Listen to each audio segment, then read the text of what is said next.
Welcome into another segment of your Arkansas football recruiting report. I'm Courtney Mims, and he is obviously Otis Kirk. And Otis, I haven't gotten to do this with you in a while, so bear with me here. But we have some athletes to talk about right off the bat. And let's start with Branson Hickman, who's a former SMU center who actually set an official visit to Arkansas, March 8th? Yeah, that weekend, yeah, and that coincides with the start of spring football on March the 7th, and I know they're excited.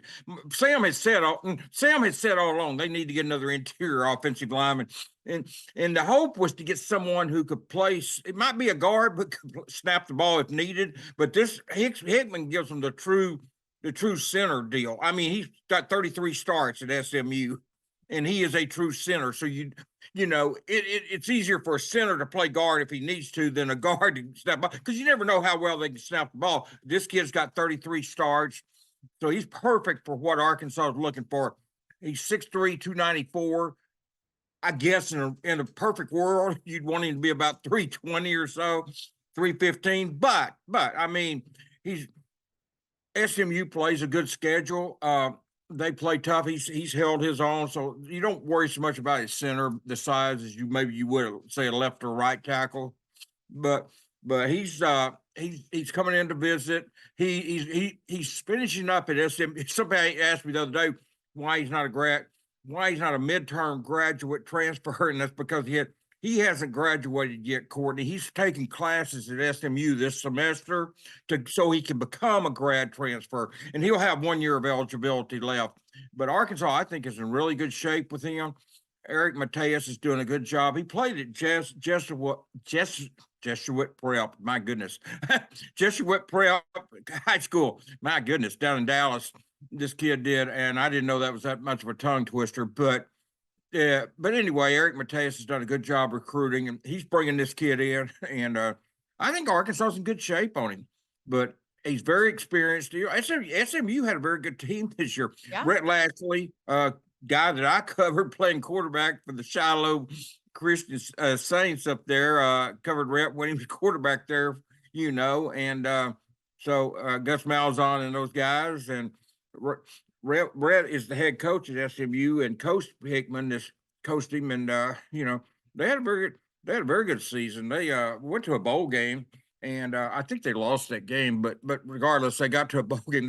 They had like 11. I think they only lost one regular season game, maybe two, but they had a really good team. I should know that and be more professional. I know the exact saying about, but I know they had double-digit wins, and I believe one loss, if I'm not mistaken. But anyway, so Rhett's done a good job there, and guys like Branson Hickman, are good players, and he is going to enter the portal in April when it opens up. But he will take that visit to Arkansas, and I'm sure the Arkansas coaches, would love to get him in here late May, early June. What they're looking at right now, Courtney, and this is not coming from Sam, this is coming from me, but I'm going by what Sam said when we had him on December the 20th. I think the last time we've had him. Yeah. Well, you guys had him. Okay, no, we had him. I guess you guys had him with Bobby Petrino. We did. Yeah, I had the flu and was contagious and couldn't go to that. So the last time I've talked to Sam was at the signing day on December 20th. And he said he wanted another interior offensive lineman, which we said Hickman would qualify for that. They've got to sign some interior defensive tackles, at least one defensive. They don't have a defensive tackle in this class, high school or college transfer. So they've got to get a tackle, at least one. Linebacker, you've only got the one, Xavier Sorey. Now he's a stud, but you've got to get another linebacker because you lost 4 to the portal. And then with Ashton Bethel Roman not coming, maybe another receiver. I'm not sure on that. That could go with, that'd be something Sam would know. But I think, you've got the high school kids and you've got Jordan Anthony, the sprinter. So you may be okay there because most of the receivers from last year decided to come back, if you see what I'm saying. If 2 or 3 of those guys had left, it'd be a no-brainer. Yeah. So they may be okay at receiver, but right now I do know they need linebacker, linebackers, defensive tackles, and an interior offensive lineman from the portal. That's the need for sure. The rest of that, we'll see what happens. And that could change too. If somebody after spring ball, a player or two leaves, maybe that we don't know is leaving and they don't know is leaving, he leaves, that could open up a spot that maybe we're not talking about right now, if somebody left. So, but right now we know there's linebacker, defensive tackle, and interior offensive linemen are needs that will be, I'm sure, met and addressed in the next portal window in April.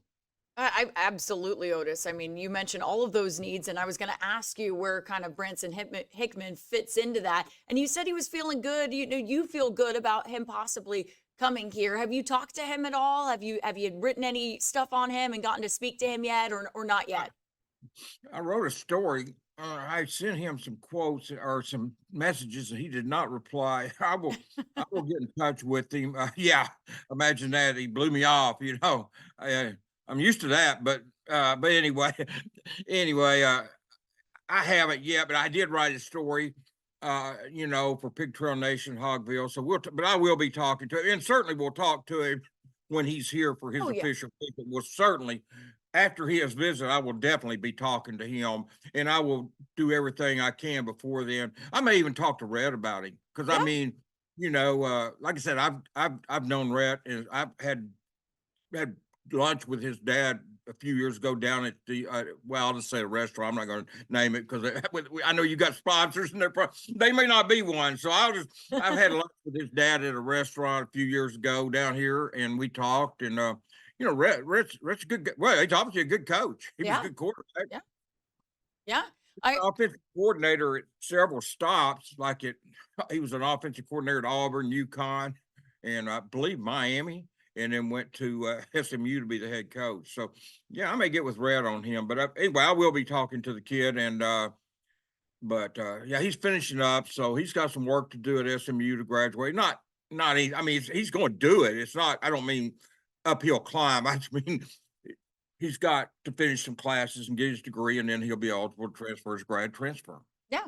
I didn't mean to put you on the spot there. I just wanted to know if you had Oh, no, talked to you're him at fine. all, or wanted to see kind of how deep your relationship ran. And so I think obviously our viewers want to know that as well. And if you want to read more, you have a story on hogville.net about him, so you can go over there Yeah, to it read was that story. a week or two ago, Courtney. It was Yeah. fairly recently. Yeah. But no, it don't put me on the spot. No, I haven't talked to him, but I really haven't tried. I sent him, DM'd him some quotes, or I'm sorry, I DM'd him some questions, Yeah. wanting quotes, and didn't get them. But I will, and I will be talking. But no, you're not putting me on the spot. I've got a job to do, and I could do it. Sometimes everybody can do it. But we're also at the mercy of kids if they don't respond or don't answer Oh. the phone. And I've Hey, I could called. tell you all about that from my high school days when I was covering Right. high school football in Panama City. Man, I was at liberty of whenever they wanted to respond to me. And hey, some were good, Exactly. some were Can't make good. them talk. Can't make them talk. No, no. And I'm sure he's busy. And I will say this: a lot of the grad transfers don't like to. They're not trying to go through the recruiting process again. I can message a 10th grader right now that's getting offers, and he'll message me back with about 30 quotes, because they're anxious. But these kids, like Felipe Franks, when he visited, he didn't want to talk, and I said, 1 minute, please, Felipe, 1 minute. He didn't want to talk to He me at he gave me Florida. So 45 seconds. He gave me 45 seconds. And Felipe was great after that. But no, and he made sure to point out I'm not being rude. I'd been through the recruiting process. All I want to do now is make the best decision for me and play football. Yeah, they've been through this process, and so that's why they're not being rude. They don't want to make a lot of them don't want to make a big deal about it. I tell you, Marquise Robinson was great, though. He'd talk and talk and talk, South Alabama. He was awesome. So yeah. he and his dad were just great. They love to talk. Some do, some don't. And I get it both ways. I get it. I love for them to talk, but if they don't really want to, I get that too. Yeah. Well, some guy who really likes to talk, and I know you've talked to, is CAC quarterback Grayson Wilson. And you know what, Otis? I did not know. And I should have probably known this, but he also plays basketball, and he's actually going to be at Elkins on February 29th later this week. He plays football, basketball, and baseball. And actually, I did a baseball story on him, Courtney, last spring. Wasn't it? I don't think that was a state. I don't know if that was regionals or states. I'm up here. He was at Shiloh Christian, and did a baseball game, and I went to that baseball game and did a story on Grayson. And yeah, he's a star basketball player, made All-State if I'm not mistaken last year. And Wow. CAC will play Boonville on the 29th. That's Thursday night, is it? Yeah, Thursday night, I think. Thursday Yeah, night, Thursday yeah. I night. think the 29th is the time. But I was trying to think that's Thursday night, 5:30 out at the Elkins Gym. They play Boonville, and it's a 3A state tournament. 3A state tournament, and Grayson is a very good player. And I'm looking, like I said, I've seen him in football and I've seen him in basketball. Now, I mean, I bet football and baseball. Now I get to see him in basketball, and I can't wait. So I'm looking forward to it, and I will be out there. And if fans want to go out there and watch. This kid's a really good athlete. We've had him on here 2 or 3 Yeah, times. we have. Yeah. I know twice and maybe 3 times we've had him. He and Charlie Collins have been regulars on this show. They're And, great, though. They're yeah, great. yeah, so but and Kane Archer, I think's been on here twice.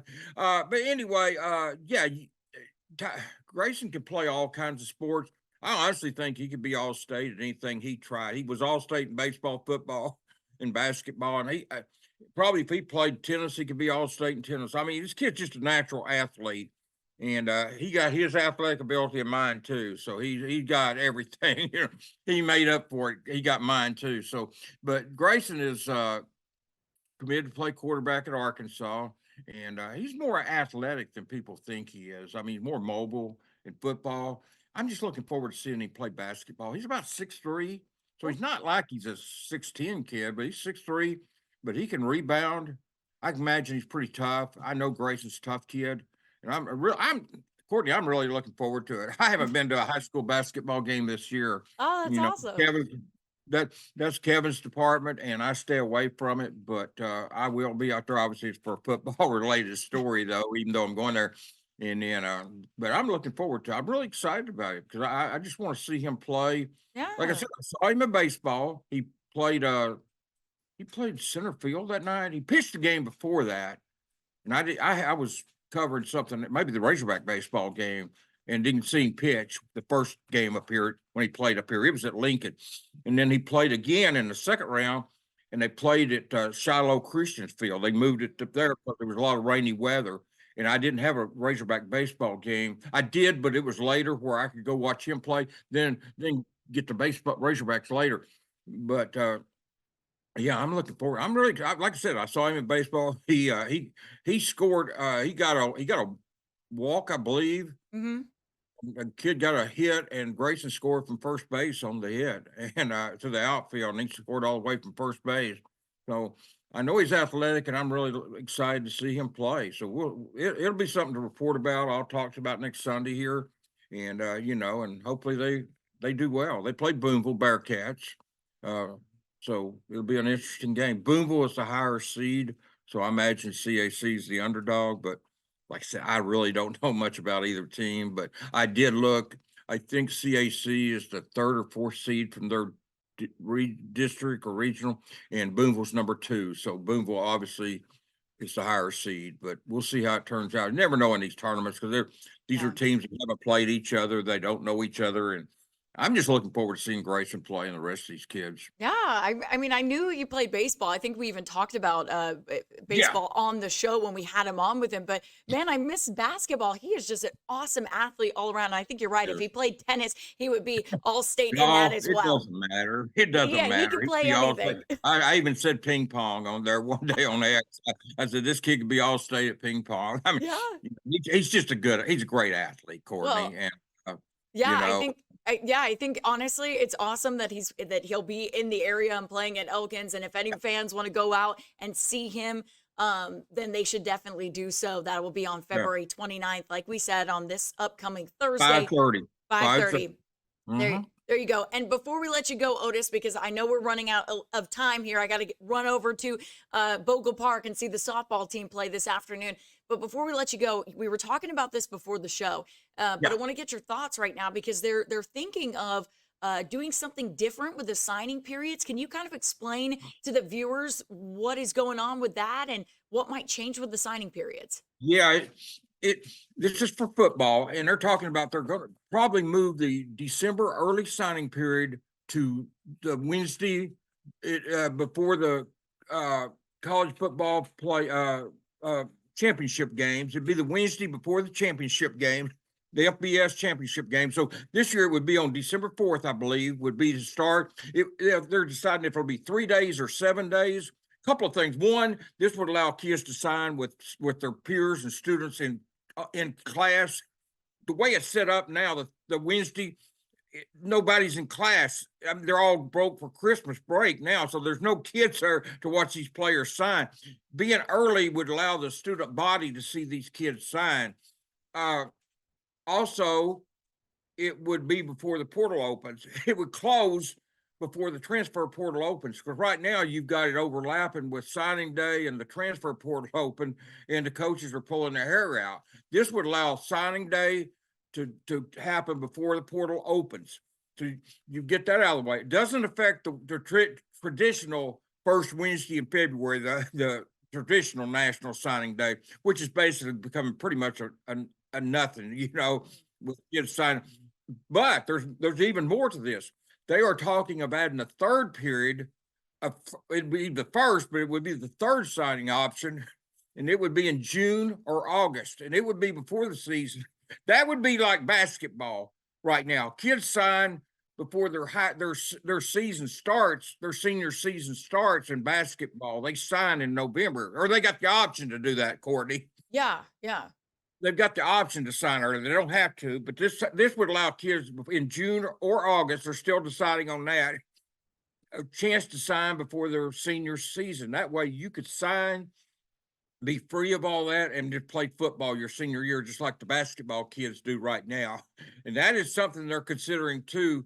And it would, like I said, it would either be in June or August. And I don't know how long, probably, we don't know how 3 to 7 day window there, but whatever. But that would give you a third signing period. So you could, if that passes, and if this comes to true, the kids will have the option of signing and before their season starts, or signing in December early before the championship games of the conferences in the FBS, and then still got the February signing day, like I said, which is basically a non-factor now.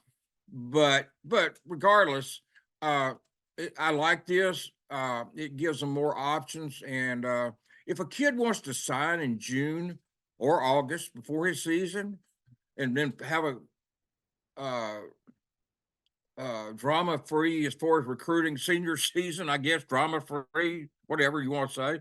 I think that's a good option. Like I said, basketball has that right now. And if football could do that, and it also, it would cut down on everybody signing in December, and getting hassled back and forth the whole season, even though they're committed. This way they could sign and be free of all that. So I hope that passes, but the moving it earlier in December is almost a certainty to happen, Courtney. That's going to happen. And I think that's good. There's some drawbacks to it. You've got coaches preparing for championship games in their conferences. You've got teams still trying to see what happened with the season. And then you throw this signing day in there, but really it's 2 weeks, that much difference. I mean, I like it. Like I said too, like this year, Kobe Branham had a ceremony early that didn't really mean anything because he couldn't officially sign, but John and I went down to it and took pictures and interviewed him, but it was so the student body could see him sign, even though it wasn't a legit signing. That happened in December, but it's still good. I mean, but this way it will be a legit signing. The kids will see these kids sign. The student body can go out there and watch them. Their friends can be there. Yeah. It takes it away.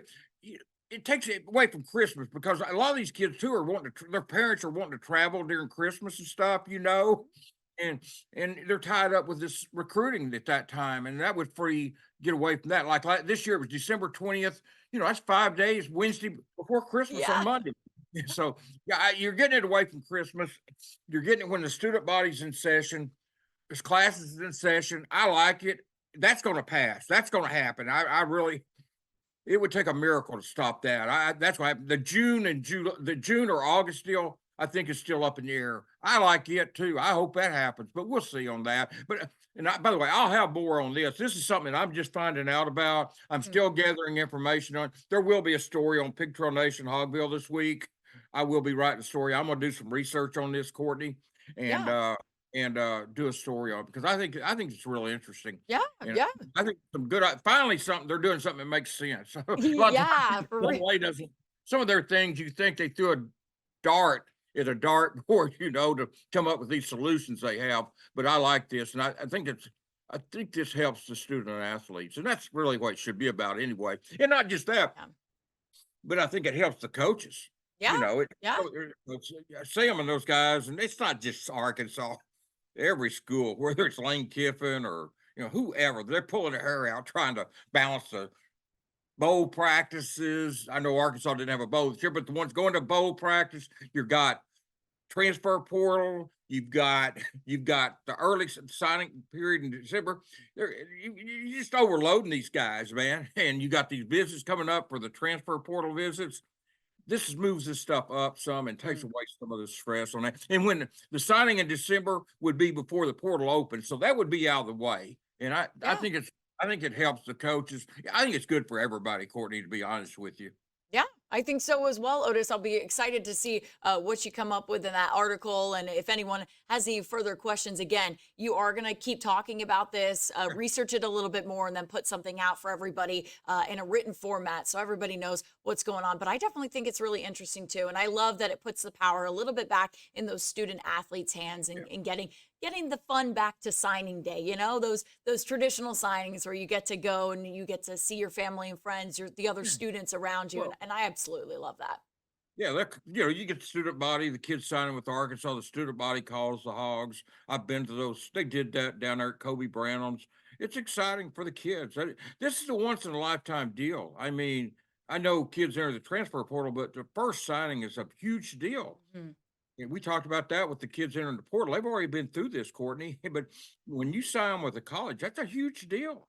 You're Yeah. with a scholarship and you're signing and you're excited. And it should be where their friends and peers, student body could be there. Yeah. And like I said, all this stuff makes sense, which is kind of scary because the NCAA doesn't usually do things that make sense.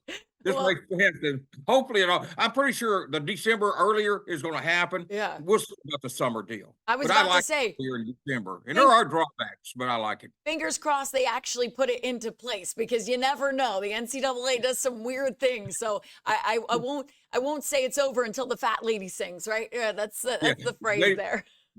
Yeah. Jay Billis said yes. You never underestimate how dumb the NCAA can do at times. How Yeah. dumb the NCAA can be at times. They can be, and he's right. Don't underestimate how dumb. There's still time for them to mess this up. Exactly. So we'll keep it keep following you and seeing what happens there with that. And of course, we'll have updates on the show coming up a little bit later. And if you're wondering why we only touched a little bit on Arkansas spring football, well, that's because we're going to do a deep dive next Sunday on your next Arkansas football recruiting report with Otis Kirk. Thanks for joining me this week, Otis, and we'll see you next Sunday. You bet. Thank you, Courtney. Appreciate you. Have fun at softball. Talk to you Thanks. later.